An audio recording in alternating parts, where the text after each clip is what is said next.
Your Holiness.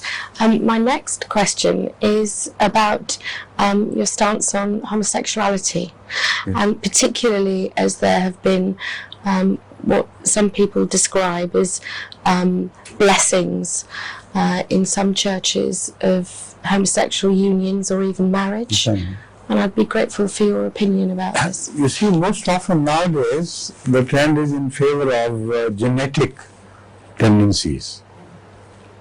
And they attribute genetic tendencies to be responsible, attribute responsibility to the genetic tendencies and say they're helpless, they can't do anything.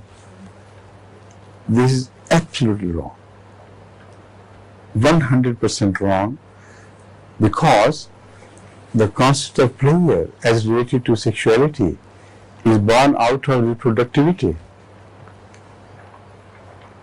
If you study the history of the development of human pleasures and pains, you'll be amazed that they're always connected with usability of the thing or the contrary of it. Sex evolved through a very long process of nature's experimentation with these things. Unless the concept of pleasure was somehow created, human or animal reproduction might have stopped much, much earlier. So, it is wrong to say that genetically, this is the message, that you must do something. This is wrong, because genetic changes can take place first with distortion in your mind, and then, like we have discussed earlier, some changes can be proved to be existent. Now I'll turn to this question of genitive compulsions. This is wrong that only in sex or heterogeneous sex or homosexual sexuality there are any compulsions. The fact is that the compulsions are born out of society and social behaviors. And such compulsions are not at all confined to sexuality at all. There is an urge for lust, there is an urge for appropriation of things, there is an urge for stealing, for robbing, for killing whom you don't like. Are there not urges? If you suppress them, what wrong will you do to humanity?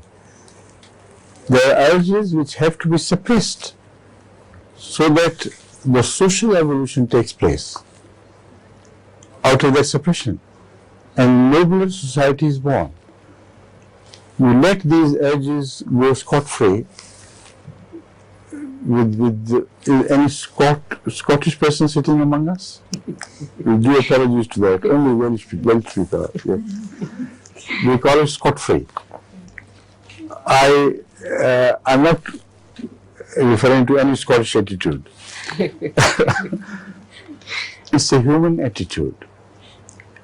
Every person, if not disciplined, will play havoc with the peace of society by giving vent to his emotions. If I see a beautiful car, do I not desire to have it? Why do you prevent me from doing it? Will it not be suppression? Will it not be a psychological damage you do to me? Let it be. If I want a beautiful bungalow, why shouldn't I occupy it? I want to. So human urges are misquoted in relation to sex only. Human urges are spread over all the psychic behavior of man.